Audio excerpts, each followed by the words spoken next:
ओम पार्थाय प्रतिबोधितां भगवता नारायणेन स्वयं व्यासेन ग्रथितां पुराणमुनिना मध्ये महाभारतम् अद्वैतामृतवर्षिणीं भगवतीम् अष्टादशाध्यायिनीम् अम्ब त्वामनुसन्दधामि भगवद्गीते भवद्वेषिणीं। नमोऽस्तु ते व्यास विशाल बुद्धे फुल्लारविन्दायतपत्रनेत्रः येन त्वया भारतैलपूर्णा प्रज्वालितो ज्ञानमया प्रदीपः। प्रपन्नपारिजाताय स्तोत्रवेत्रैकपाणये ज्ञानमुद्राय कृष्णाय गीतामृतदुहे नमः। गुरुर्ब्रह्मा गुरुर्विष्णु गुरुर्देवो महेश्वरः गुरुर्साक्षात् परब्रह्म तस्मै श्री गुरुवे नमः।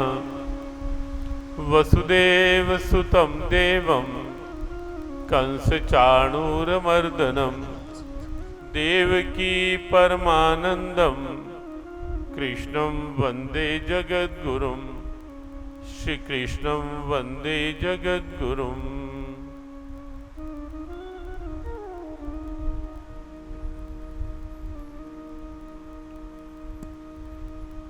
कृष्ण गोविंद गोविंद गोपाला कृष्ण गोविंद गोविंद गोपाला कृष्ण गोविंद गोविंद गोपाला कृष्ण गोविंद गोविंद गोपाला कृष्ण मुरली मनोहर नंदलाला कृष्ण मुरली मनोहर नंदलाला कृष्ण मुरली मनोहर नंदलाला कृष्ण मुरली मनोहर नंदलाला कृष्ण गोविंद गोविंद गोपाला कृष्ण गोविंद गोविंद गोपाला कृष्ण गोविंद